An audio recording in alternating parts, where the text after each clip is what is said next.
Afternoon. I'm very pleased to introduce Professor Lesley Higgins, who is going to be speaking about Gerard, Manley, Hopkins and the interesting and complex nature of the survival of his archival remains of various kinds in many different places, including Balliol, and the circuitous route sometimes that those things have taken to get where they are now and putting those things back together. I don't think I need to say a whole lot more. Okay. So I'll hand over to Lesley. Thank you very much. Thank you. Thank you so much, Anna. And it's a great pleasure to be here today, and I wanted to thank everyone for attending. Anna deserves special thanks because she provided many of the digital images that are featured in my presentation. There's also, I've learned, another Jesuit connection with Balliol that I wanted to mention. Technically, Anna is the Lonsdale Curator of Archives and Manuscripts, a position that was originally endowed by Alvaro Ribeiro, a Jesuit whom Roger Lonsdale had to supervise for his DPhil. So I thought I would mention that. There is a handout, what my undergraduates kindly refer to as old school. I keep alluding to Spelt from Sybil's Leaves, so I provided a text, and I'll just gesture to these couple of other points. So, of course, I couldn't resist the double entendre in the title of Hopkins' 1886 poem, Spelt from Sybil's Leaves. You see one of the manuscript pages in front of you. This is a work that has particular resonance for anyone interested in the archival fate of an author's textual remains. There are two drafts of the poem in Hopkins' Dublin-era notebook, now in Campion Hall, but the first iteration, a few poetic lines of possibility, is yet another fragment in the Bodleian Library. My goal today is to use the Hopkins materials at Balliol to analyze his controversial practices as self-curator, the posthumous, often precarious disposition of his papers, and the ways in which reading Hopkins is always an exercise in textual counterpoint. 3 vignettes to set the stage for this presentation. One, it's 1970. I'm a high school student in Toronto reading my first work of speculative fiction. It's a dystopic novel entitled A Canticle for Leibowitz. And what's the pivotal, ironic detail that shapes my sense of how the present can misconstrue textual remnants of the past? There's this group of post-apocalyptic monks, and they venerate St. Isaac Leibowitz's grocery list. That's right. What they pore over and reproduce and copy and will die for is this: pound pastrami, canned kraut, 6 bagels, bring home for Emma. They have no idea what it means, but it's Holy Writ. The second vignette, it's 1986, it's Oxford. I'm completing the research for my doctoral project on Hopkins and Walter Pater, and for Campion Hall, I'm cataloging its Hopkins collection. And that's when I discover, among the leaves of a commonplace book kept by one of Hopkins' Jesuit friends, the original text of his Jesuit vows. The custom was to write them out because, technically speaking, Jesuits had been, shall we say, unwelcome in England since the time of Elizabeth I. So that was my lesson in archival serendipity. The third vignette, it's still 1986, it's probably still raining in Oxford. I don't care because my work on Hopkins and Pater has brought me to Balliol, to the former archives, where I've been allowed to look in the as yet uncatalogued papers of Benjamin Jowett, who tutored both men. And there, amid the meticulously kept lecture notes and the controversial writings, I find a lock of Florence Nightingale's hair, very carefully preserved. So that's what got me started in this. When Hopkins arrived in Oxford in April of 1863, Matthew Arnold was the professor of poetry. John Ruskin would soon be the first Slade professor of art. Walter Pater, a newly appointed Brasenose Don, was making ends meet by coaching promising students. John Henry Newman was living in Papist exile in nearby Birmingham. The paint was barely dry, but already flaking on the pre-Raphaelite murals in the Oxford Union building. People were still vexed about the Huxley-Wilberforce debate less than 3 years earlier concerning the truths of Darwin's Origin of the Species. And Hopkins' principal Balliol tutor, Jowett, was accused of heresy for doubting the truth of Christ's miracles. That Oxford. Throughout those 4 tumultuous and life-changing years, Hopkins wrote poems, kept diaries, sketched, exchanged letters, read voraciously, fell in love, mocked Papa, and wrote warmly to his mother on her birthday. And then, because he was nothing if not an extremist, Hopkins, knowing himself to be sheath and shelterless as an Anglican, found another heaven haven in Roman Catholicism. Or, as the harshest critics of this all-too-common trend lamented, he was perverted to Rome. Even more damaging, or beneficial, of course, according to your point of view, he subsequently joined the Society of Jesus and became a priest. And that meant living in familiar territory like suburban London for his novitiate, unfamiliar northern Wales, both lovable and wild, for his theologate, and then a series of appointments to the kinds of working-class communities that inspired Engel's most incendiary rhetoric, Jesuit parishes in Manchester, Liverpool, and Glasgow. Finally, from 1884 to 1889, he served as classics professor in the newly reconstituted University College Dublin, where, at a third remove from family, community, and nation, he endured the self-torment that inspired such poems as To Seem the Stranger, No Worst, There Is None, and Spelt from Sybil's Leaves. Ultimately, it's a wonder that any of Hopkins' papers survived. 2 diametrically opposed impulses controlled his treatment of personal and professional documents.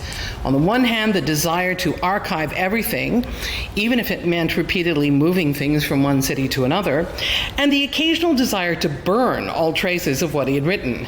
He did, after all, admire that medieval bonfire specialist, Savonarola. On June the 1st, 1866, Hopkins notes, quote, "I read today the journal I kept in 1862, Burning Parts."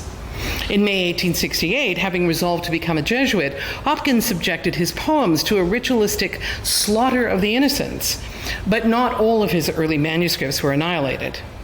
In the midst of the emotional anguish that life in Dublin had exacerbated, he confessed to a friend, quote, "I began to overhaul my old letters, accumulations of actually ever since I was at school, destroying all but a very few, and growing ever loather to destroy, but also to read. And there they lie, in my old notebooks, ruins and wrecks." Immediately after his death, concerns for infection control, he died of typhoid, and privacy prevailed. Subsequently, conflicting desires to safeguard his effects were exhibited. Grief and a refined sense of propriety were certainly factors.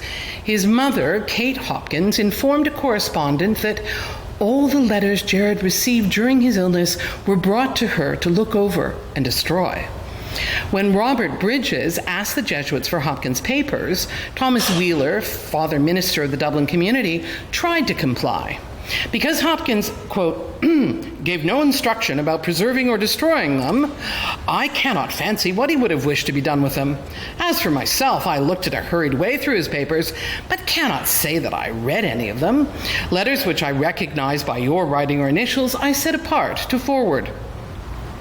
Many others I destroyed, and when I learned of your wish to sift these writings in view to publication or selection, I gathered them together indiscriminately."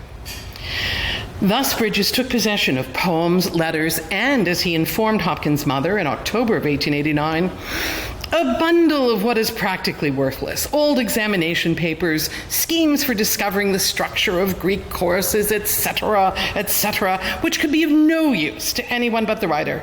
I will either return this lot, as it is, or use my judgment in burning it. I think it ought to be burned. Did he? Well, we can only infer. Hopkins' sister, Grace, fully acknowledged the action that she and another sibling felt compelled to take. As she informed the editor W.H. Gardner in October of 1945 about the diary, on which was written, "Please do not open this," my sister Kate and I considered very earnestly and carefully whether we could allow it to be opened and read by any and everyone who was interested in Gerard's life as well as his poems, and we came to the conclusion that we could not do what he requested might not be done. And so we there and then put it into the fire. You're sensing a theme here. Without glancing at the contents, and we saw it burnt to ashes. I know. After World War II, When Hopkins editor and biographer Humphrey House resumed work on his scholarly projects, the only surviving Hopkins sibling was Lionel, an eminent sinologist and bachelor. Together with Lionel's nephew, Gerard Walter, the Oxford University Press editor, House interviewed Lionel on several occasions and sought to protect and supervise manuscripts and artifacts alike. Lionel died in 1952.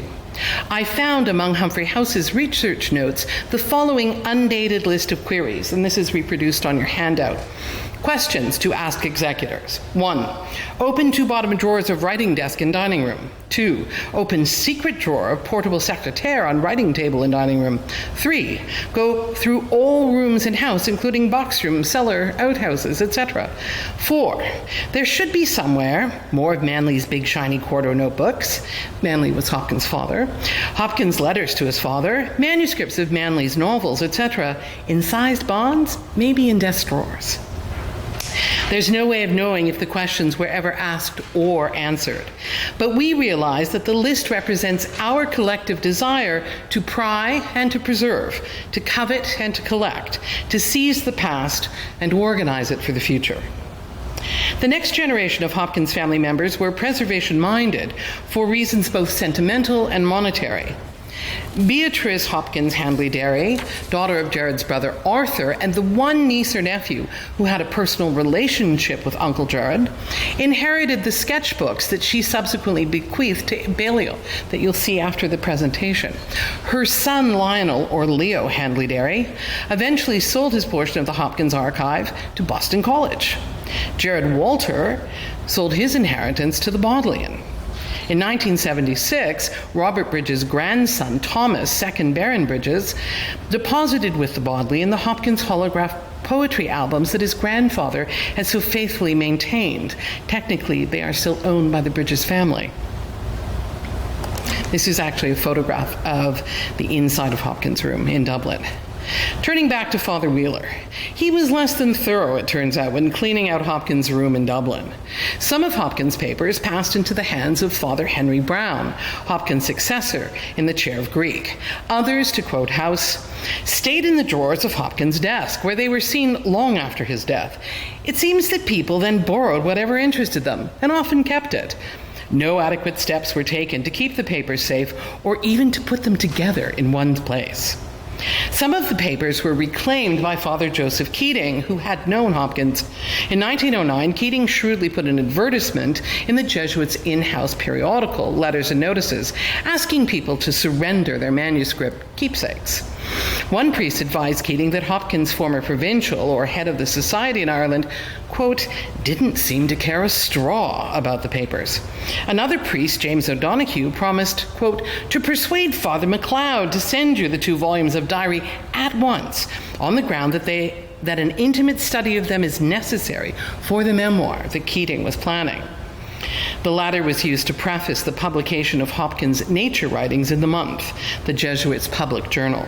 Keating was the assistant editor, and yes, that's the same month that turned down the Wreck of the Deutschland. Oh well. One other comment in O'Donoghue's letter encapsulates the precarious disposition of Hopkins' leaves among his Jesuit peers. Quote, I have somewhere, safe but not at the present moment findable, a letter from R.W. Dixon to G.H. most interesting and valuable. This must have been found in the diary, which dear old Gretton lent me, and which I appropriated at his death. In October 1912, Father Alfred Rahaley, who lived in Dublin, wrote to Keating to announce, some time ago, when overhauling our library, I came across the enclosed pages. So we obviously recognized Hopkins' handwriting, which I concluded were torn out of an interleaved edition of St. Ignatius's Spiritual Exercises. I have now discovered the book from which they were torn. I thought you might be glad to have these fragments, which were detached by some ruthless hand. Rahaley also volunteered to give Keating the actual book, and today the spiritual commentaries and Hopkins' interleaved copy of the exercises have been reunited and live at Campion Hall. In the 1940s and 50s, an American Jesuit named Anthony Bischoff became committed to Hopkins' life and oeuvre. Bischoff's tireless but ultimately self-serving searches confirmed how papers and possessions were dispersed in Jesuit houses throughout England and Ireland. Zealously, Bischoff collected whatever he could, even if it meant stealing a couple of things, and he copied whatever he couldn't have. In the course of 3 decades, he contributed some diaries and notebooks to what are now in the Campion Hall collection. Yet, more importantly for him, Bischoff amassed the substantial collection of Hopkinsiana now housed at Gonzaga University in Spokane, Washington. Hopkins was only intermittently an anti-archivist, disremembering and dismembering all. Poetry manuscripts were regularly sent to Bridges. Sometimes Bridges' transcriptions were corrected by Hopkins, and there's this constant textual battle between them. Bridges hated the markings that Hopkins did on the poetry manuscripts, so Bridges wouldn't reproduce them. He'd send the manuscript to Hopkins, the holograph. Hopkins would put the markings back in and send it back to Bridges, who then would not print them. By the way, in the first, nobody had seen the markings until the 3rd edition of the poems. On the whole, however, Hopkins' leaves were variously scattered and sometimes conserved by mourners, that would be Mom and Bridges, various heirs, curiosity mongers, including his Jesuit peers, a singular fetishist, Bischoff, and the monument builders, the institutions collecting and housing the manuscripts. So, too, inside the dynamic archive. Dynamic is a 19th century English coinage, I've learned, meaning of or pertaining to force, producing motion. A manuscript doesn't seem particularly active, energetic, or forceful, does it? But if we agree with Nathan Hensley that a curatorial item should be, quote, considered as an active process rather than an inert object, then Hopkins' leaves are not just memento mori, but things with various stories to tell, capable of producing not only past meanings, but new and future connotations. To adapt Leslie Stern's remarks about the Maltese falcon, that famous movie prop, quote, it is a thing that makes other things, things of a different order, happen. That is to say, its value is functional, and its function, inflected with an emblematic or hermeneutic register, is primarily narrative. Now, at first glance, Hopkins' remains at Balliol are too few to qualify as a collection, much less a trove: 3 sketchbooks, a scrapbook, 3 letters, and an essay notebook. What Virginia Woolf would call scraps, orts, and fragments. Yet, these objects are not only intriguing individually, but significant correlatively because of the archival networks to which they contribute. As I imagine them, these dynamic networks operate or function on several levels. At the macro or institutional level, one needs to consider all the establishments animated by Hopkins. Balliol, Campion Hall, which houses most of the prose, the Bodleian, which has most of the poetry, Boston College, which has the Hopkins family collection, the Bischoff hoard at Gonzaga, the Harry Ransom Humanities Center in Texas, which has sketches and photographs, and the Irish Jesuit Archives in Dublin, which holds some of Hopkins' books, including his Bible. There's also a complementary network of institutions that have caches of Hopkins correspondence. Again, Campion Hall, Durham University, the University College Dublin, and the Birmingham Oratory. The Bodleian has Hopkins' missives to the pre-Raphaelite poet Richard Watson Dixon and to Bridges, and to his mother. Bridges, by the way, very protective of his posthumous reputation, destroyed his half of the correspondence before he died. The Ransom Center in Texas has Hopkins' letters to his brother Everett. At the micro level, each Balliol item can only be fully understood in dynamic relation to similar articles elsewhere. The sketchbooks, for example, feature works by Gerard from 1862 to 1868. They are exquisite. Hopkins was a mostly self-taught, Ruskin-inspired sketch artist, extremely talented when drawing nature, as these examples testify, but too readily self-tormenting about the dangers of drawing human subjects. So he stopped. Almost all drawing stopped after 1868, his gift with a pencil another victim of a self-wrung scrupulosity. An art historian should judge Gerard's work alongside that of his brothers, Arthur and Everard, who became professional artists. Arthur was actually Thomas Hardy's favorite illustrator, I learned. But one should also compare all three with the works of their aunt by marriage, Frances Anne Hopkins, highly regarded in her day for capturing the Canadian frontier. Her husband, Edward Hopkins, was a prominent administrator of the Hudson's Bay Company. She was the first white woman to go west of Toronto. These are, in Canada, iconic images. I had no idea. I mean, when you were growing up in like public school and high school, you saw these paintings. I had no idea. Mind you, most Hopkins people, oddly enough, don't talk about her. There you go. The fascinating family scrapbook tells several stories simultaneously. Each image has its own provenance, but each page is an assemblage in which the fragments mingle and recombine. The inscription that's only partly visible suggests that the scrapbook was originally owned by Everett Hopkins. It was a Christmas present. On the left is Gerard's decorative salutation to his sister Millicent. It was one of the reasons you looked forward to getting letters from him, because he would do these jokey, wonderful drawings. On the right, we find an architectural sketch of Balliol by Kate Hopkins. This assemblage features images by Arthur, Lionel, and Everett. And this, images by Arthur, Lionel, and in the upper right, Lady Clare by a young Gerard. So I assume this was done by Beatrice, I'm not sure. But again, somebody's gone through the family papers and created this, which I think is extraordinary. On this leaf, the fledgling artistry of Everett predominates, but the drawing of the cinquefoil plant, which you see in the middle at the bottom, and I think is extraordinarily important when you're looking at Hopkins illustrations, is signed MG, which I think makes it the work of their aunt, their mother's sister, Maria Gabern, who taught them to draw. Now, at a flea market, one might not look twice at this scrapbook. Among the Hopkins family treasures, however, it speaks volumes about individual artistic talents and Victorian practices of caricature, realist rendering, and memorializing.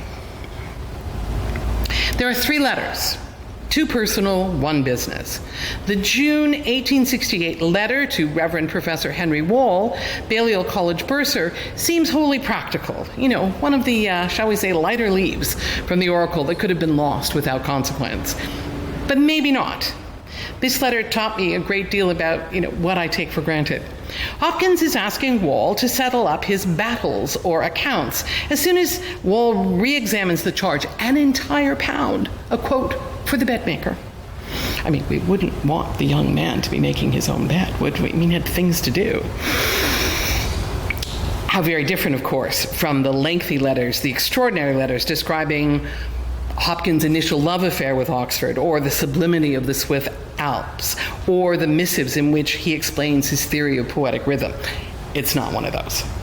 Nonetheless, this letter to Wall both informs and complicates.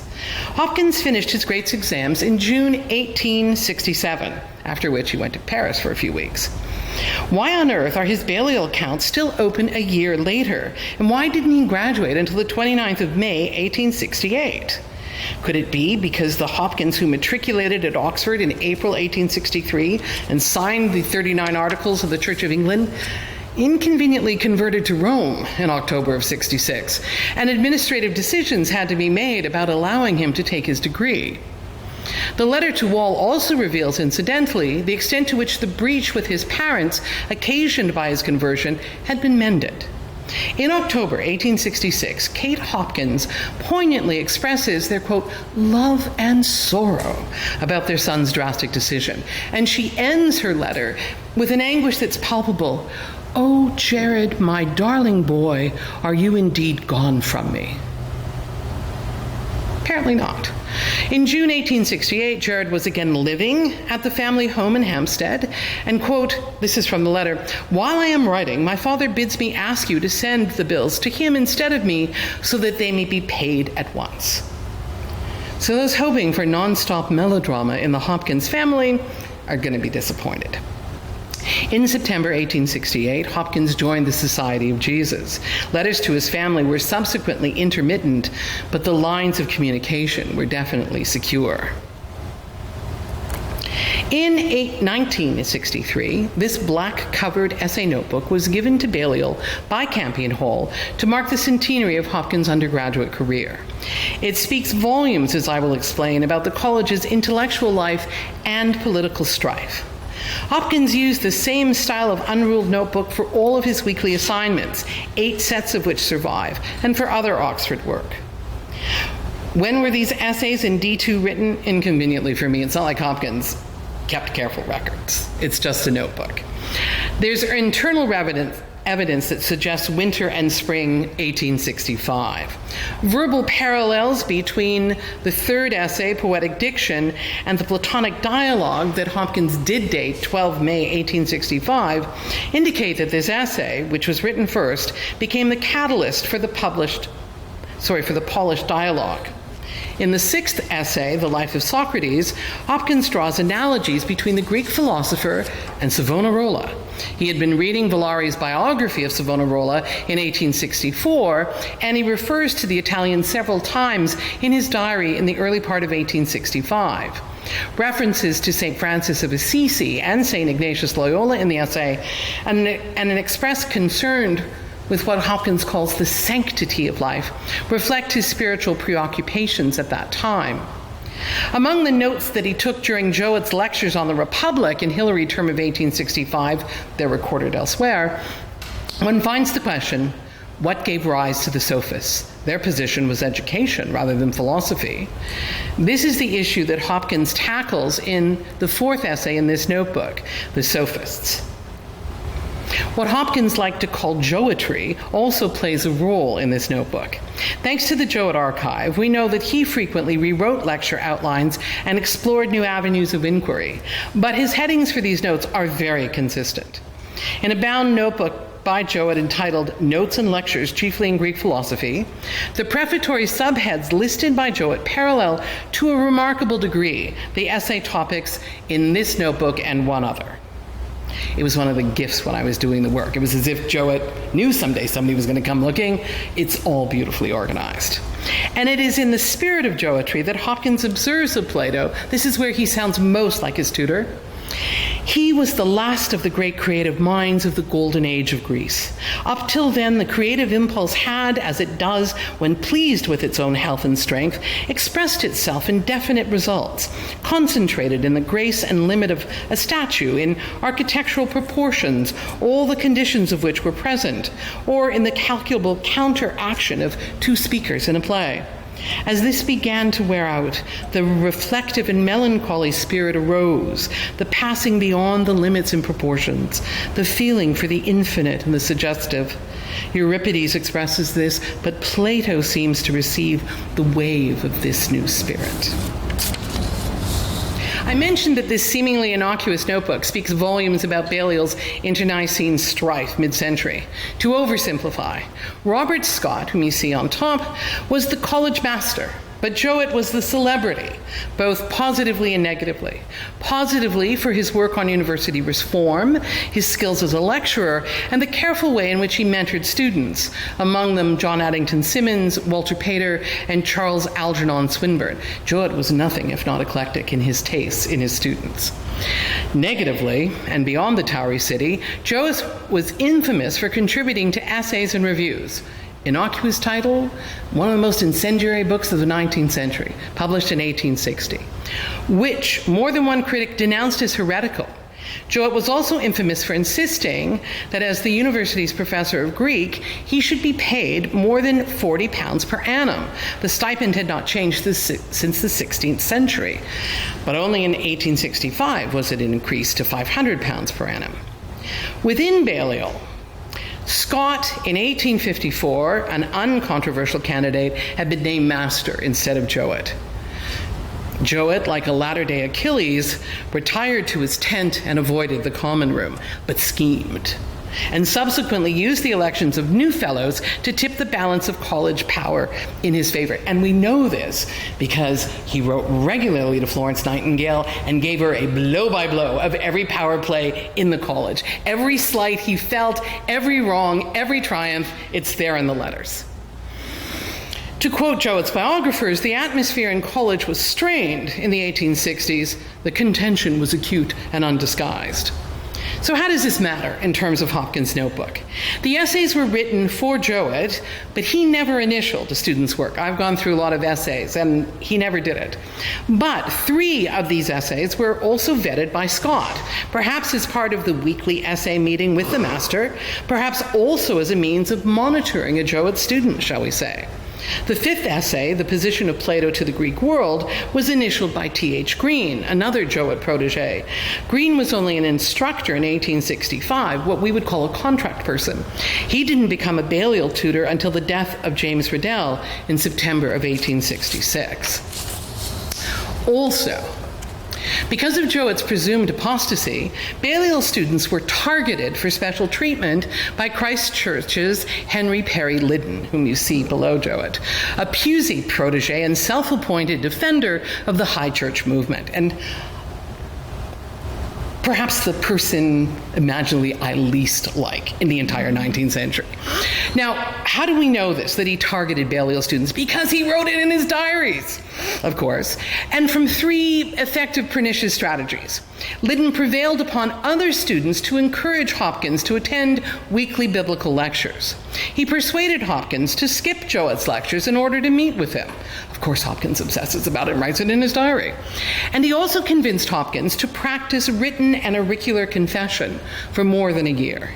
And that brings me to textual counterpoint. Can we trust Hopkins in any given textual moment to provide a thorough and reliable account of his life? No, absolutely not. The D2 notebook contains 6 of the 45 extant essays which Hopkins wrote for his Oxford tutors. Predictably, philosophical topics predominate, but there are also essays on caste, commercial crises, poetic diction, mythology, sculpture, and suffrage. This is the Hopkins some might secretly want as the only Hopkins. Meticulous, intellectually curious, aesthetically precocious, and at all times productive. The handwritten page is not a spectacle of self-loathing. There are no signs of what he calls a sadness akin to madness that one finds in his Dublin notebook. The Oxford essays reveal a determined mind and an accomplished stylist. They also forcefully contradict both the self-lacerating, self-strung inventories of Hopkins' Oxford-era diaries and the excruciatingly dull reports in the Birmingham journals. From Lent 1865 to Lent 1866, while still an Anglican, Hopkins was persuaded by Liddon to write down his sins on a daily basis, and you see some examples of this on the right. And then every few months he would confess to Liddon, sometimes to Pusey. After confession, Hopkins would cancel the list, a kind of textual absolution, if you will, although he didn't cancel them so thickly with a line that he couldn't read them again. And there's evidence that he's still rereading them in Dublin. You know, I don't hate myself enough today during Lent. It's 1885. Let me go back and see how much I hated myself 20 years ago. And he did this, unfortunately. And yet, all the time that he is abasing himself in his diary for getting up late, shirking responsibilities, or self-indulgence, he is just as definitely in his academic notebooks proving the mettle of his intellect. Or while the Birmingham-era journal from September 1867 to April 1868 suggests a life of blandness punctuated by meteorological obsession, the notebook is flushed and prepossessed with the possibilities of inscape and in-stress. I'll illustrate by selecting 2 days in the life. First, consider the last day of March, 1865. According to the diary, the day is marred by the following sins. That's what the S stands for. Inattention at chapel in morning, wasting morning, intemperance in food, biscuits. Wine twice a day, relapsing into old impurities, irreverence at a prayer, altogether self-indulgence. According to the evidence of D2 and other items, however, he is studying Plato's Republic with Jowett, Greek history and Herodotus with William Newman, Aristotle's Ethics with Henry Wall, attending Robert Scott's lectures on St. Paul's epistles to the Romans, Jowett's lectures on Thucydides, and Max Muller's lectures on German prose writers of the 17th and 18th century. So I ask you, when did he have time to waste time? The second example is even more specific. February the 9th, 1868. Hopkins is now a member of the teaching faculty at John Henry Newman's Oratory School. The diary for that day could not be more prosaic. Feb 9, fair and morning, with some frost. Fine later.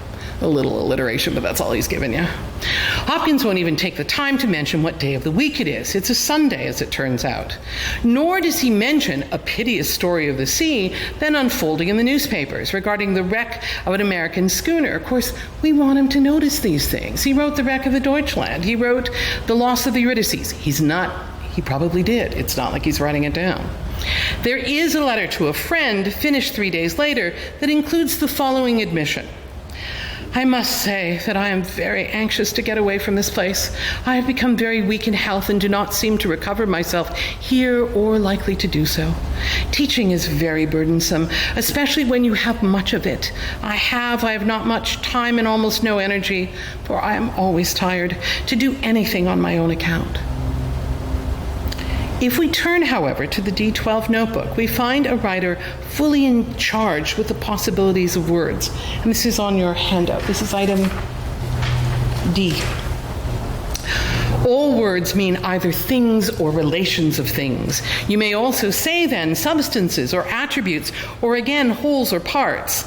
To every word meaning a thing and not a relation belongs a passion or prepossession or enthusiasm which it has the power of suggesting or producing, but not always or in everyone. The further in anything, as a work of art, the organization is carried out, the deeper the form penetrates, the prepossession flushes the matter, the more effort will be required in apprehension. Hopkins is only days away from adumbrating his theory of what he calls inscape and instress, and you can see it unfolding in the notebook. He's supposed to be writing teaching notes on Parmenides, didn't work out. So, I'm not suggesting that the notebook entry nullifies or reduces the significance of the journal entry or the letter. Nor would I apply a musical metaphor simplistically and suggest that the texts easily harmonize with one another. Instead, remembering that our word counterpoint is derived from the Latin punctum contra punctum, note against note, I would suggest that the more the manuscript, these archival remains, are experienced in combination, their expressive complexities are more readily understood. And there's one last thing, the medal. One final example of how a curatorial item should be considered as an active process rather than an inert object. Hopkins' medal from Sir Roger Cholmondeley's school, Highgate. It's a charming keepsake, something a mother happily preserves, proof of her child's achievement. The motto means, seek for higher things through prayers. Except, like all school medals, it's also proof of how state-supporting institutions discipline and reward, how docile minds and bodies are effectively trained. The medal also betrays the Hopkins family's status within the bourgeoisie. Their eldest son went to Highgate, not Harrow, not Eton. Given the young Hopkins' many confrontations with Highgate's headmaster, the much despised and intemperate Dr. John Dine, who once, in Hopkins' words, and I'm quoting, blazed into me with his riding whip, it's a wonder Hopkins graduated, let alone became a medal winner who won an exhibition to Balliol. This medal also symbolizes what Eve Sedgwick calls the paths of male entitlement, so astutely summarized by Hopkins in an undergraduate essay on logic. I'll start the quote halfway. He's talking about different chains. This is the chain. If so-and-so get a scholarship, he will probably be able to enter the university. And if he enters the university, he will probably read. And if he read, he will probably get a first class. And if he get a first class, he will probably be encouraged to read for a fellowship. And if he read for a fellowship, he will probably get it. And if he gets it, he will probably take orders. And then apparently becomes a bishop. And this is exactly the chain that Hopkins broke when he converted, joined the Society of Jesus, and became a Roman Catholic priest. In conclusion, then, fortunately for the Balliol archivist, the Hopkins collection is not burdened with inappropriate or onerous restrictions imposed by the donors.